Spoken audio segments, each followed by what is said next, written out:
So, for those of you who don't know, my name's Daniel Allen Jones, and I'm honored to be the other team member aboard this expedition that we're going to go check out some of these supposed giant salamanders. Should be really interesting, but it's really cool to be able to come out to the bookstore again. It's been well over a year for me to be here. It's a great place. We used to have a lot of great events, so it's great to see everyone that's come out.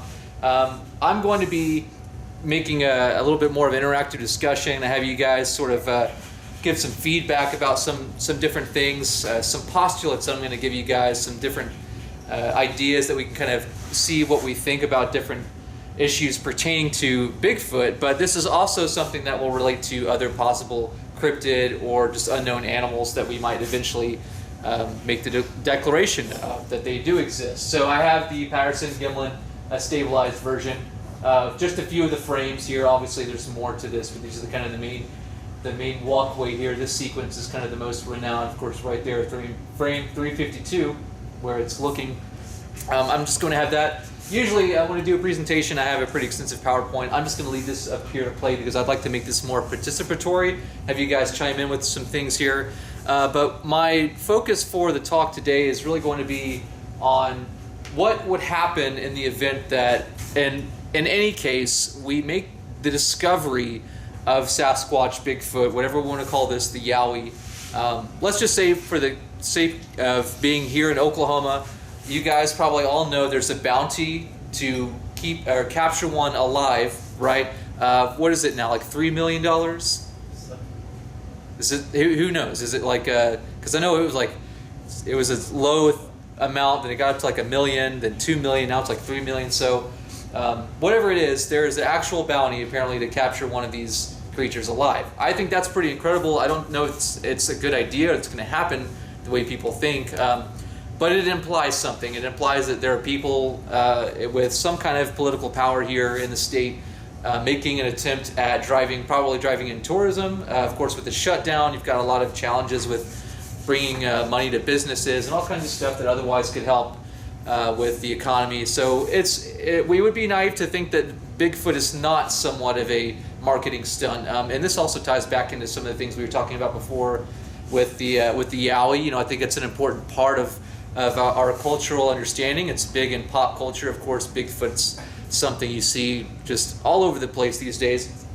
But it's interesting because for me, I take into consideration a lot of different things. The phenomenon itself is interesting to me. The community of people, the culture, and those who involve themselves with this research is also fascinating to me. So to me, there are a lot of anthropological issues that I find interesting coming at this from a point of anthropology. I think there's a lot we can learn about the group of people who study this, as well as just natural wildlife biologists or zoologists in general, scientists who are not really interested in Bigfoot studies or anything like that in general, but who also, you know, would be inadvertently involved in the, of course, in the event that we do make not just the discovery, but the declaration. And I think that's also an important notion to mention, how this would be made sense of. So along with the idea of discovering Bigfoot, we also have to consider any number of these cryptids that we've talked about today. I can only imagine this idea, you know, when we talk about the possibility of Dog Man, or Lizard Man, or Frog Man, that they're all getting together and talking about what's our game plan here? How do we're going to divide territories? You know, I don't know that it's really like that at all. I don't know that, you know, it makes sense to kind of group all of them together. But sometimes people seem to think, and like we were talking about on the way up here, people often relate Dogman to the Bigfoot phenomenon, and that maybe that they seem to be territorial, or that they're sort of rivals. These are really interesting ideas, or how this could even work if in the event that this is actually something that's happening, that's real. How would this function in a way that, you know, is dealing with human encroachment, with society, and all these different things? There's a lot to consider, not just with Bigfoot, but if there are what we call, you know, all these anthropomorphic type of creatures, if something like the Loveland frog exists, if you would really have this little troll frog type people, what their group would actually consist of, like how we would make sense of that if that was something we could actually discover, how we could end up looking further into those things. That's what we're going to look at with Bigfoot, and then we're going to take those same principles and see what we can learn with the giant salamanders, of course, in the event that we can make the discovery. So going into this, To me, it's not just important about making the discovery of Bigfoot. Let's say, of course, someone gets that bounty and they get it alive here in Oklahoma. You know, they've got this creature. It could be an adult, a male, female, a juvenile, a youth, an infant, a baby, something like that. Anything. Let's say they get this, they make the discovery. How they declare that discovery is going to be really important. I think that a lot of people know the Patterson-Gimlin film. This has become sort of an icon. One of the most widely recognized pieces of cinema in all of history, not just Bigfoot stuff, but of like all cinema. This is one of the most widely recognized pieces of footage. People refer to this figure as Patty. So to me, it's interesting to consider a lot of what happens in any kind of discovery that's made. Often, and we were talking about this as well, is that a lot of times, whether it's a paleontologist, an anthropologist, a scientist, archaeologists, they like to try to find things or make discoveries of something that we could end up calling a new species, so they could name it after something, give it a name, make it recognizable, because that's what really makes someone really big, or kind of puts them on the map as far as all this stuff goes. So we would have to consider that anything that could come up potentially like a live specimen would eventually be a huge cornerstone in where we go with that, because people are going to probably want to give it a name and turn it into this almost like a mascot. Even though this is like a real scientific endeavor, it's going to be spun into a crazy stunt for marketing, for all this stuff. It very well could be. So what I'd like to do is to open this up. There are a lot of cultural ideas, names, things that we've already thrown out with some of the earlier talks about ideas or concepts pertaining to Bigfoot. Of course, Bigfoot's just a word. It's like an umbrella term we use to describe this phenomenon. Of course, Sasquatch is another term we use to relate to that, Yowie. And I'd just like to open up the floor. What are some other names that you guys can think of, whether they're regional, cultural? I know Jim's got probably a plethora, and I know Ken as well. What are some things, you guys can just shout them out. What are other terms, names, or things we call Bigfoot? He's got some in mind. What is it? Yeah, swamp thing, I guess. You can have all these different... Skunk ape, right? And down in the Everglades in Florida. Sabine thing. Yeah, it's like down at the Sabine River in Texas and Louisiana.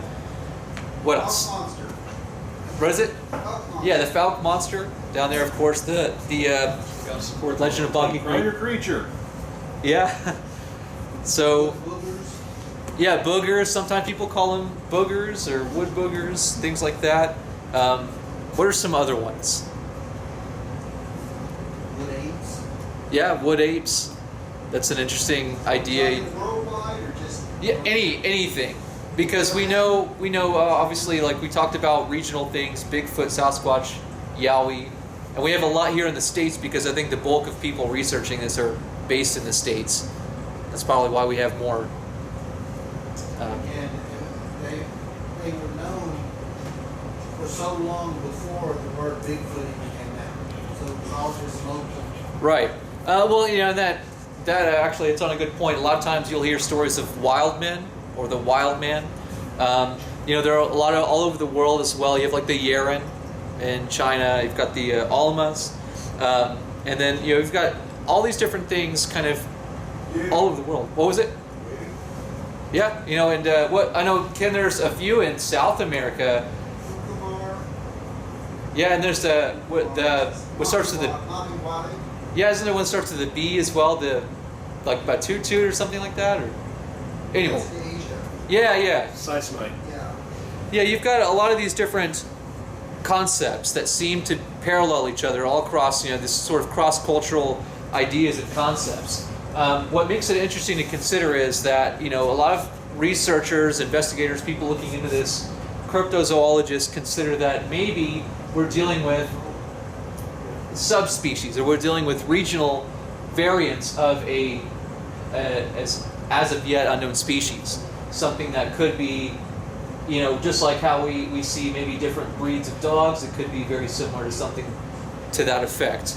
And in that same vein, it makes you wonder, with all these different groups that could be in remote areas around the world, let's just narrow it down here in the States. We've got all these places in the Pacific Northwest. People think that, the Sasquatch there in Washington and Oregon, Northern California, might be a little bit larger, have more mass, and maybe some describe more peaceful or passive, whereas the ones in the South are more lanky and lean, and then you have the hair color difference, and then of course maybe the nature of the ones in the South could be more aggressive. So there's a lot of different connotations given to these groups, these regional ones. We were just talking, Ken had mentioned the idea that there could be some discrepancy with this, and of course that's been the case the whole time. Ever since this came out, people have been arguing, is it real, is it not real? And I think one of the important parts about what he was mentioning that goes beyond just the controversy is, despite everything, even if this came out and they did say, okay, it was someone in a costume, it was a hoax, it's not real. Of course, that would be really disappointing to a lot of people. It'd probably put the Bigfoot community into disarray. But it doesn't mean that the Bigfoot phenomenon is not real. I think that it's important to also consider that despite having something that really has not only stood the test of time, of constant scrutiny and people trying to debunk it, and of course people can try to find ways to say, well, that must be, it must have been a highly advanced costume or something that, despite not really being available at that time, maybe someone could have made something up. Whatever argument that people use to come up with, people will believe what they want to believe about this film, about the Bigfoot phenomenon in general, and it makes it kind of challenging to get some really good, hard, factual evidence for a factual base of knowledge, which there really isn't a lot of in this area. And so there's a lot of speculation, a lot of rhetoric, a lot of people that believe things all over the spectrum that come from different worldviews and have different theories on this idea of what we're dealing with. That it could be a primate, it could be an unknown species that is a relict hominin or hominid, you could say. Basically, the idea that this is like an offshoot of an early ancestor of some kind of hominid related to Homo sapiens, or it could be Neanderthal or some other type of group that was part of the great apes. And it's interesting to consider. A lot of people say, well, humans aren't apes. Humans aren't great apes or primates. Well, according to scientific thought and anthropology, human beings are primates. And, if this creature, whatever we're dealing with when it comes to Bigfoot, if they are primates, genetically, biologically speaking, that could open the door to a lot of things. So when we talk about the discovery of this, let's say someone got that bounty, this could open the door to a lot of different things for us. Again, genetics, biology, it could open up opportunities for the medical industry and understanding all the different things like we were saying. It could be, people have thoughts about what all we could be dealing with. Looking at this anthropologically, we'd have to see how this opens the door to new possibilities for research and understanding of a species which has been here the whole time, which has eluded us, still does. But if we got to the point to where we could say they officially exist, the government could finally come clean and say, okay, Bigfoot, whatever Bigfoot is, it is real. We're working on trying to understand it.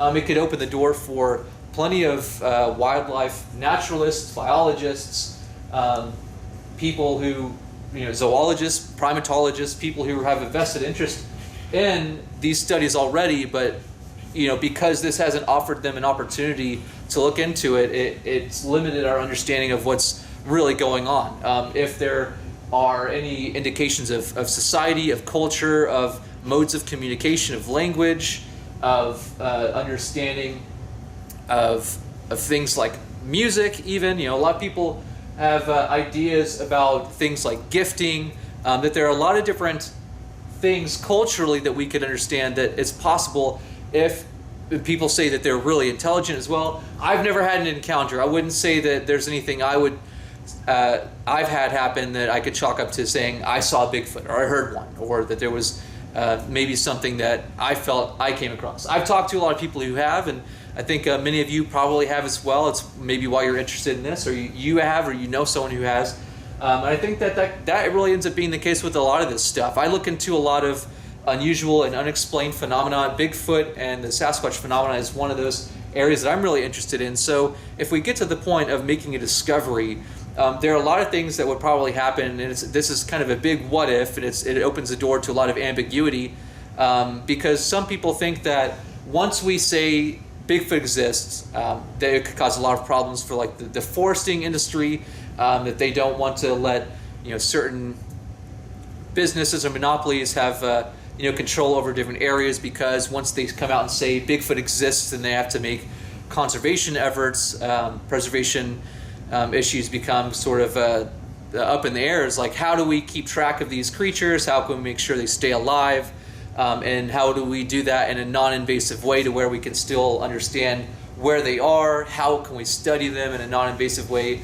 How can we prevent people from hunting and killing them if they are indeed like an endangered species? Some people say that they're not endangered. Some people say as soon as we declare them, they would immediately go on the endangered species list. Some researchers say that that's not the case, and there might be a viable enough population that we just don't know about in remote areas to consider that maybe there are enough numbers that we just don't know about. We would have to figure out ways to kind of make sense of finding that. But with all these cultural and regional variations, it makes you wonder how something like weather or migration can affect their ability to prosper, and if their numbers have anything to do with hibernation, if they have different qualities that might be physiological different than what we would typically understand normal or ordinary primates to have. And saying that, of course, you have a whole spectrum of ideas about why we don't have any clear footage, any real way to get like good audio of vocalizations. It's always something that people can say, it could be other wildlife, or they think Bigfoot is mimicking other animal sounds, which I think would make sense if you've got something that's trying to lure in other animals. That's a really important idea about vocalization. Is it something they're doing as a means of survival, of trying to capture and lure in prey, or is there literally some kind of articulated form of communication that we're dealing with? You guys have probably heard of vocalizations, wood knocks, tree knocks, things like that. All of those things are looked at under the guise that there's some kind of intelligible, there's intention behind that, like some form of communication between two or more different figures or specimens with wood knocks. So if that really is a thing, that would imply that these creatures know what they're doing. They're not just making noise just to make noise, that they actually have some kind of intelligible intent behind doing something like a wood knock or a vocalization. How many of you guys have heard the Sierra Sounds, samurai chatter type things, like we were kind of talking about with Jason earlier? A crypto-linguist had looked into it. This is just an example. I'm not really advocating the validity of it, although a lot of people think it's like some of the best recorded vocalization because some people think it defies explanation. Some people think it was all a hoax, but the idea is that they were just weird vocalizations that can't be attributed to any known group or species of animal out in Washington, where this was recorded in the 70s, and by Ron Moorhead and some other people there, I think Alan Berry. And then basically throughout the years, people have listened to it and tried to figure out what it sounds like, if it's seeming to kind of relate to any known languages, and get an idea about, is there anything that can be deciphered from this? Are there patterns, are there speech patterns, things that groups of these creatures could use as a way to pass on knowledge, which is enculturation. If there's a knowledge base within a group, a family, enough to show their obvious signs of society or culture, passing on that knowledge would be enculturation. So, it makes us wonder, what could we learn from simply observing? It's like if we look at primatologists and how they can go out into places, into Africa or other places where you have great apes, chimpanzees, gorillas, and people who are studying these to understand how they work in families, how they have different roles in their different capacities of their environment. we would be able to see how if we made the declaration that these things are real, we would need to think about ways that we could study them and give scientists, credible, credentialed scientists, a way to get involved without, of course, the ridicule factor. The important thing, I think, we see this echoing in pretty much every presentation. At what point will it matter more about a story and the sensationalism of stories and how they've affected our pop culture with things like the Loch Ness Monster or the Yowie or Yeti or all of these things, in the event that we find out that it's a Loch Ness newt or Nessie the newt? Would people be more adverse to accepting that this isn't necessarily a plesiosaur type looking dinosaur-like creature, but it's a newt? Or do people like to cling on to these ideas? Like, let's say, for instance, if in the event that we make some really prominent discoveries about Bigfoot or Sasquatch, that if that could affect our understanding of how it's used, how it's marketed, how it affects everything we see in the media, would it aid in that and how popular it's become, or would it be a different offshoot? So I think it's interesting to see the popularity of some of these things and how it's affected media and pop culture all around, in a way that's more sensationalized, rather than it being, like Ken was saying, it could be that the Loch Ness Monster is a giant salamander or a newt, and that might not be as exotic as this idea of it being more of like a dinosaur type creature. So people generally like things to be more exotic than they actually are, and of course that is a challenge when it comes to any of these different creatures. There's again all of these different ideas about what we're dealing with Bigfoot in general. In the most basic sense, if it is just a flesh and blood creature, a biological specimen that reproduces and has a viable population, has some kind of dietary intake that has to be able to maintain its existence, it makes us wonder how those things work. And of course, on the other end of the spectrum, you have people who look into this as it pertains to, like Jason was saying, almost, when you look at native traditions or spiritual traditions, they talk about the dream world and how some of these are almost metaphysical ideas come into play with experiences, or how people are perceiving experiences. It makes you wonder, based off of maybe some kind of advanced morphology or a physiology that is currently unknown to us, if that comes into play or has some effect as to why we have these strange impressions that these creatures seem to be performing these sort of spiritual, paranormal, supernatural, or metaphysical feats, when in fact it might not be anything like that at all. It could be just some form of biology that we are just not aware of. And so sometimes people attribute the idea that these creatures are just outright disappearing to some kind of possible physiological value of their hair, something with their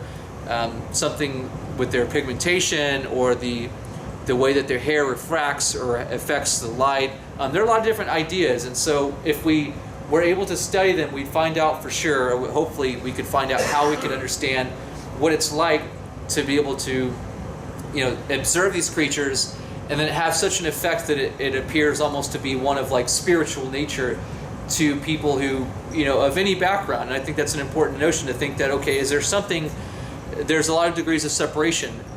The phenomenon itself could be doing something that imposes the viewpoint of the observer.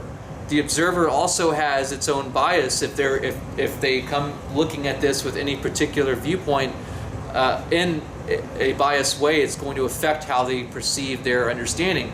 There have been stories of people who describe having like a demonic encounter, and they say, well, what, when someone asks them, well, what did you see? It was like a demon. Well, describe what you saw. Well, it was large, it was monstrous, it was hairy, it was, it might have had horns, like you were saying, that some of these regional things like have these attributes that stand out, or had fangs or sharp teeth, things like that. Well, did they actually see a quote-unquote demon, or was that just the best term they could find to describe an experience that otherwise, might not have really fit into what we currently know in the animal kingdom? So some people tend to think a lot about all over the place with this idea that Bigfoot could be simply a flesh and blood creature with strange properties that we just don't necessarily understand yet, or all the way to the possibility that you hear people talk about Bigfoot's an alien and it is related to UFOs and they're being brought here or they're coming here. And so not necessarily that I advocate for that viewpoint, but I think that you have to acknowledge that there's a whole spectrum of belief all over the place with this.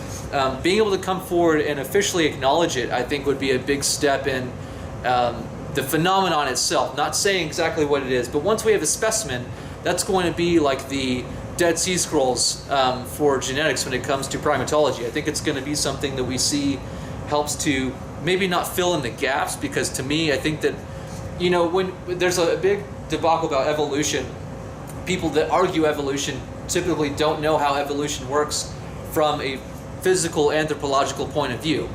They usually argue it from the idea that one creature can simply turn into another creature and a whole species just somehow morphs into more species. That's not really how it works. You know, you have slight mutations within an individual or small group of individuals within a species or subspecies, which then affects the morphology and the physiology of that subgroup.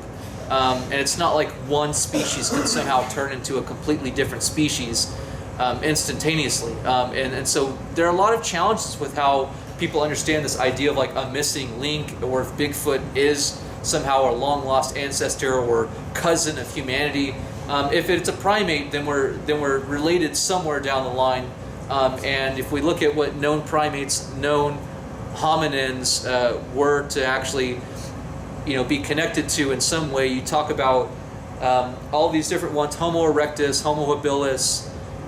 You have all these different groups of people, the Denisovans, and there was just an announcement about this dragon skull discovery, which is mainly just a reclassification of something that could have already been cataloged. But again, this is kind of like what we were talking about on the way up here, that sometimes it could be that the ones looking into this stuff really, there's a lot of politics involved with this sort of arena of paleontological or anthropological discovery and making a name for oneself. People want to be able to find something that's unique to just call it something, and that really can affect the nature of how material in the field is processed to show that there are new things. And so if something like Bigfoot were to be discovered in the fossil record, it could give us some indication for what we know. Like we were looking at these giant salamanders in the fossil record, we know they can get enormously, you know, disproportionate to what we see today. That gives us some context for what was possible at one point. The challenge right now is that we don't have anything other than a few bones here and there, and older and relics of you know, groups from previous eras. You know, you have this idea of Lucy. Some people use this icon of Lucy as this ancestor of all of humanity, which is always being reworked and saying, okay, maybe there's something else, maybe there's something older. A lot of people talk about the Gigantopithecus and the teeth and the bones that have been recovered for that, the minimal amount of bones that have been recovered for that. People seem to associate that in the Bigfoot community. They'll say Bigfoot's Gigantopithecus. But one of the issues with that, there are a lot of issues, is that Gigantopithecus was like a long time ago. It's not like a recent thing. It's something that, you know, is a stretch to say that something millions of years ago could have been, you know, what we're seeing today, and somehow, you know, just with a few bones we can try to make sense of relating the two. There's a lot of challenges there, and I think the more we find different things, it connects these groups together. But one of the things I think is important to consider is the diet. You know, if we look at an 8 to 9, and of course the reports get really out there. Some say 10, 12, 15 plus feet tall. And this is extremely disproportionate for what we would typically understand to be something that, you know, could, to be realistic, you know, be out there. So if there are at least 8 foot tall, hulking bipedal creatures that are simply flesh and blood, or if there's some other mechanism out there, it makes us wonder what kind of diet they would need to be able to sustain themselves and their population. There's like a rough estimate you could kind of try to make up about the size, the dimensions of a creature, and its its proportionate calorie intake for the day or the week. It kind of come up with different ways to think about how these creatures would have to eat, if they're eating all day long, if they eat one meal, what types of food they would have to eat. Like we were talking about, would they be omnivorous? Would they eat plants, fruits and vegetables if they could, if they're going and just kind of scavenging, if they're going to get meat, and eat animals or insects. Some people think that because of their physiology, they might have something to where they can digest something that's gone putrid and that's rotten, and the bacteria in the stomach that they have could be different than if people, like humans, try to eat something rotten. Maybe there's something to the biology that they've been able to maintain that helps them come across eating a rotting carcass, which works for them, that might not work for us. And so you can see how some of these things become a dilemma when we're looking at how do we make sense of something like this going unnoticed.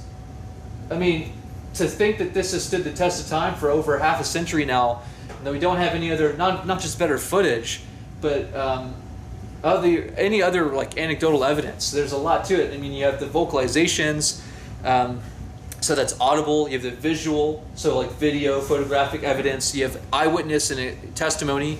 All these accounts of sightings and encounters. You have the possible physical remains of blood, scat, hair, things like that. Sometimes people say that they find remains. That would be really, or bones. People often say, where are the bones? And another argument, a counter argument to that is, well, how often is it people come across the carcass of a bear out in the wild? Probably not very often. Even park rangers, forest rangers don't come across this stuff a lot. So it makes us wonder, in the event that we can come out and say, okay, the bounty's over, someone's claimed it, we have a live specimen now, where do we go from there? What would be what needs to happen? I think that there are a lot of things to consider.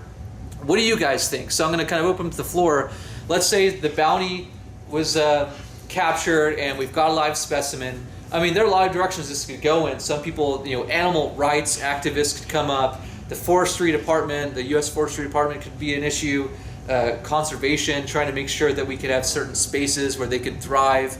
And, there are a lot of issues with, should these be put in zoos? Like we were talking about earlier, someone was saying that, if, at some point, one of these years, we're going to see this in the zoo, if that's an ethical type of thing.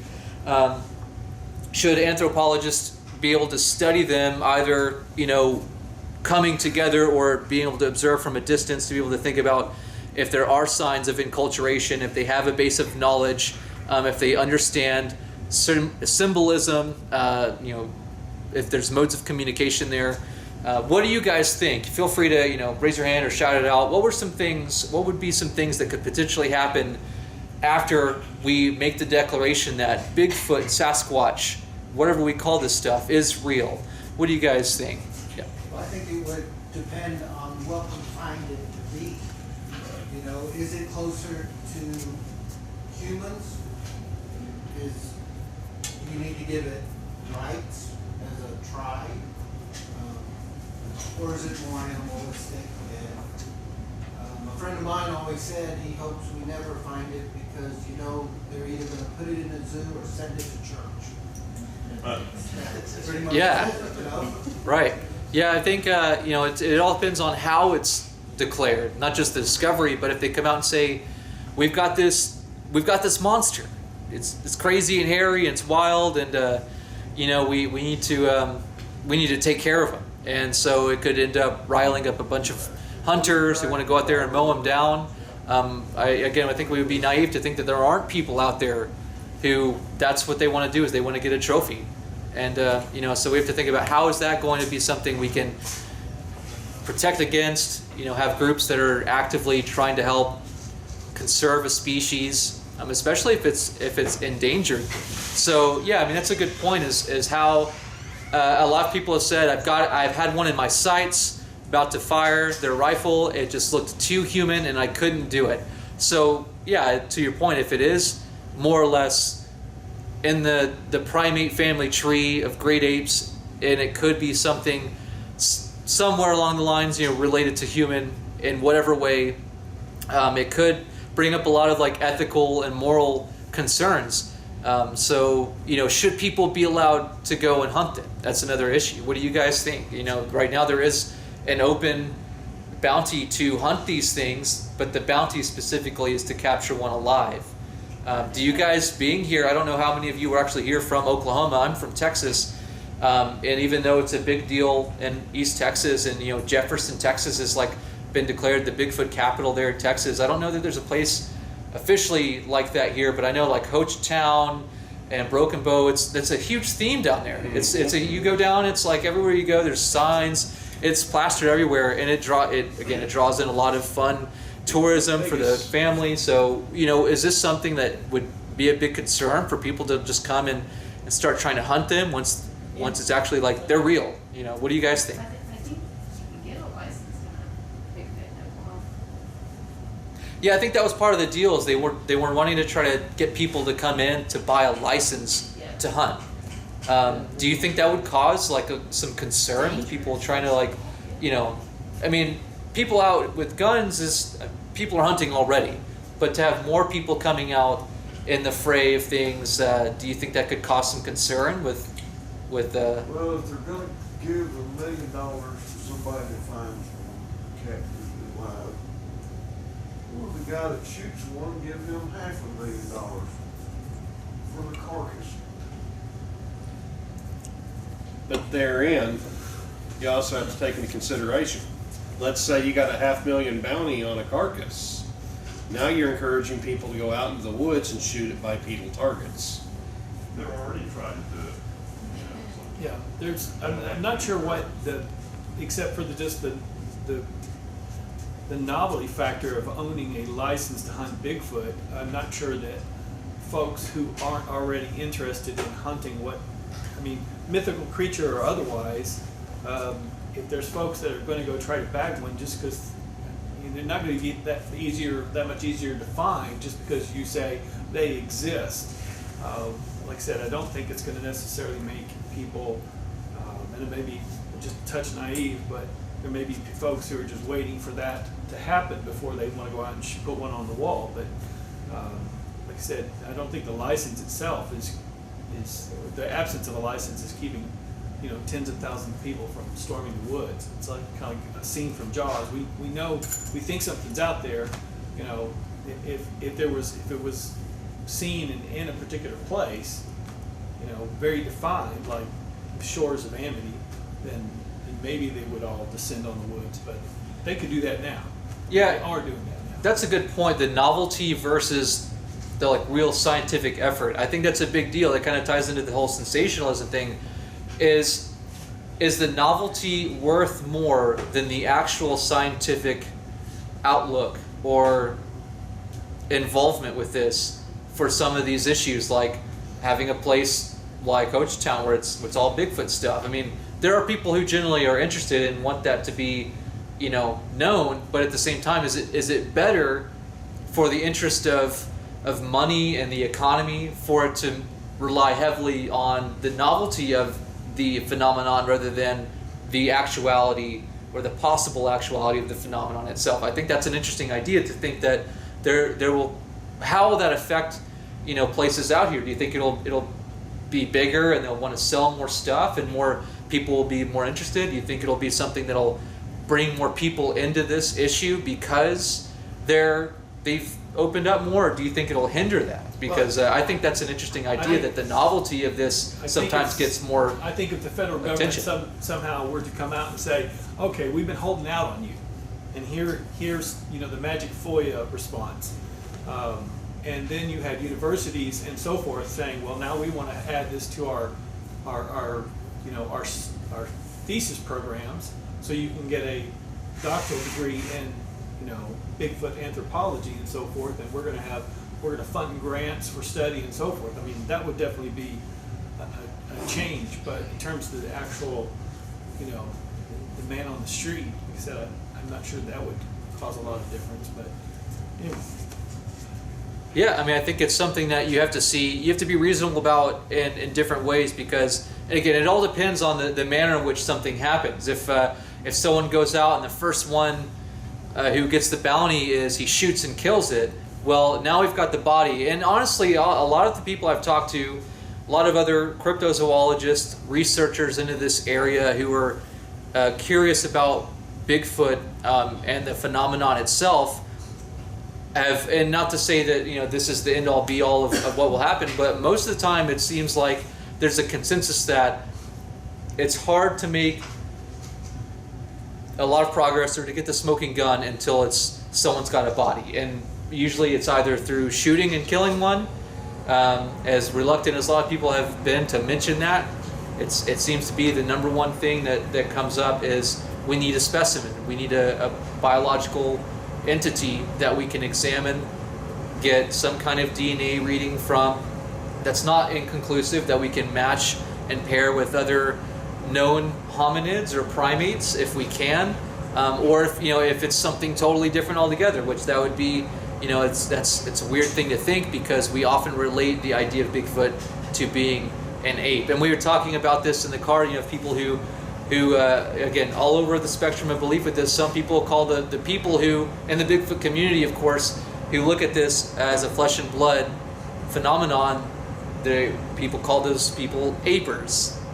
And I think that's it's interesting to consider. On the other end of it, you have people who think that maybe it's dimensional or it's interdimensional or it can go through portals and has all this stuff. It can materialize, dematerialize.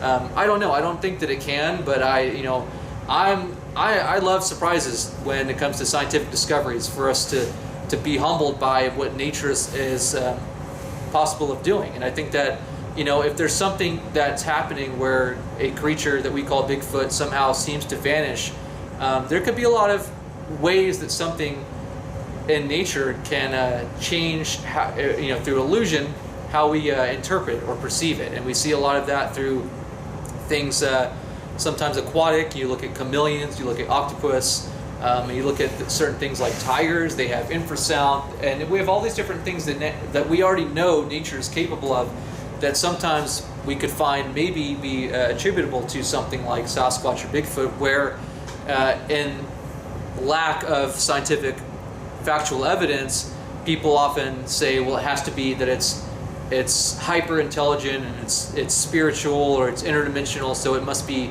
jumping through portals or something.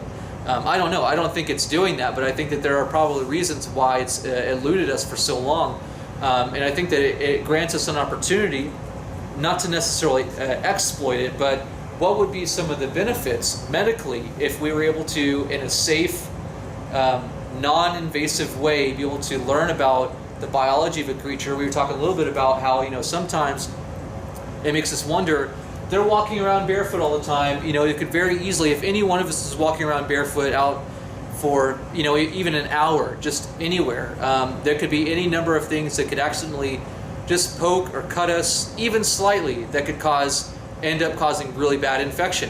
So it makes us wonder if in the event that they step on something and it does get a cut, or if they can, how illness prone they are, if they're prone to getting like tetanus or rabies, or if they've built up some kind of resilience or immunity that prevents certain diseases that otherwise other animals or people might be more susceptible to.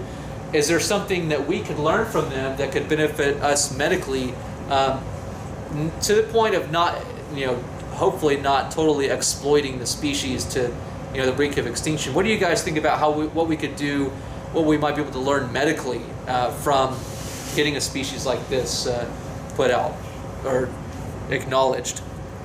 Undoubtedly a lot. For example, we've got sightings of these things walking around barefoot in snow and ice at sub-zero temperatures. A modern human cannot do that. So it would probably make sense that they may have some sort of protein in the tissue in their feet that may prevent frostbite, or at least fight against it. Possibilities of vaccines, curing cancers. Yeah. On an interesting side note, with a lot of this all applies to other similar discoveries, especially when we're talking about the salamander. The axolotl is something that has regenerative properties, and scientists are looking at that to see how we might be able to utilize that in our own biology to see, if whatever they're doing, if they lose a limb, they can grow back limbs, they can grow back body parts and organs and things. So it makes us wonder, how can we utilize that without totally eradicating the species or messing them up?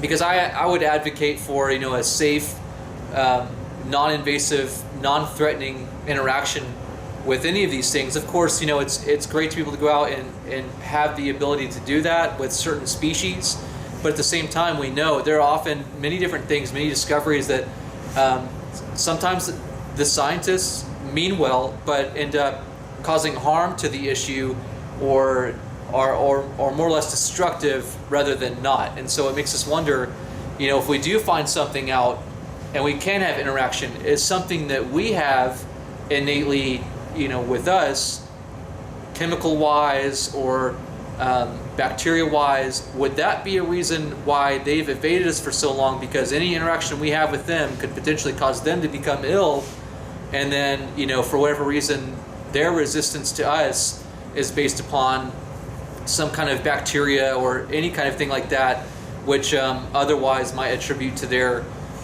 isolation. And I think that it's important to consider that, even if we did find one, would it be able to sustain itself without succumbing to just an immediate illness? And I think that's a big reason why a lot of people look at space travel in the same way. We wouldn't want to go to another planet just to find out that we're actually bringing really bad things to possible new species.